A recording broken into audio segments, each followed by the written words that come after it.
நாடு முழுவதும் 2 மாதங்களுக்கு மேலாக களை கட்டிய மக்களவை தேர்தலுக்கான பிரச்சாரம் இன்றுடன் ஓய்கிறது. கடைசி கட்ட தேர்தலில் 57 தொகுதிகளுக்கு வரும் 1ஆம் தேதி வாக்குப்பதிவு.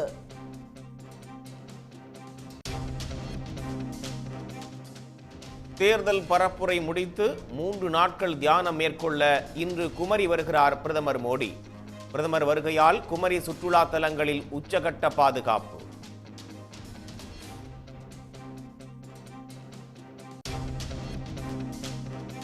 குமரியில் பிரதமர் மோடி தியான நிகழ்ச்சிக்கு காங்கிரஸ், திமுக உள்ளிட்ட கட்சிகள் கடும் எதிர்ப்பு.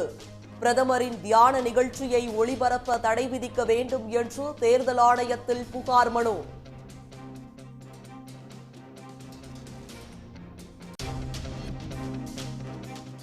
கேரளா மற்றும் அதனை ஒட்டிய தமிழக பகுதிகளில் தென்மேற்கு பருவமழை இன்று தொடங்குகிறது.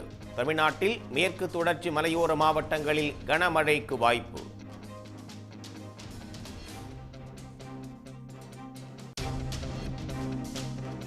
மகாத்மா காந்தியை அவமதிக்கும் வகையில் பேசிய பிரதமர் மோடிக்கு வலுக்கும் கண்டனம். RSS வாயிலாக உலகை அறிந்தோருக்கு கோட்சேவை மட்டுமே தெரியும் என்று ராகுல் காந்தி கண்டனம்.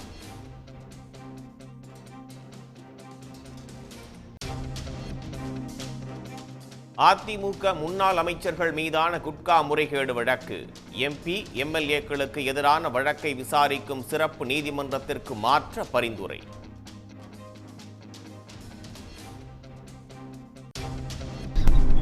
போக்குவரத்து விதிகளை மீறிய புகாரில் பிரபல யூடியூபர் TTF வாசன் மீண்டும் கைது. செல்போனில் பேசியபடி காரை ஓட்டிய புகாரில் 7 பிரிவுகளின் கீழ் வழக்கு பதிவு செய்து நடவடிக்கை.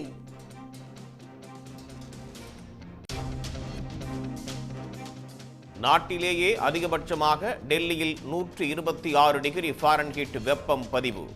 சென்சார் கருவிகளில் கோளாறு ஏற்பட்டதா என்று இந்திய வானிலை ஆய்வு மையம் சோதனை.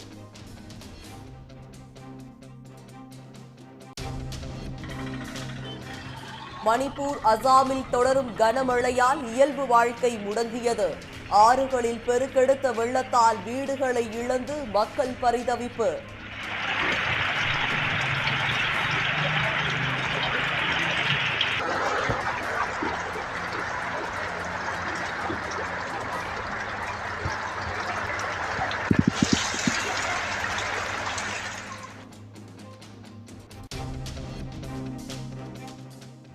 சென்னையில் பொதுமக்களிடம் 4 கோடி ரூபாய் வரை முதலீடு பெற்று மோசடி செய்த வழக்கு.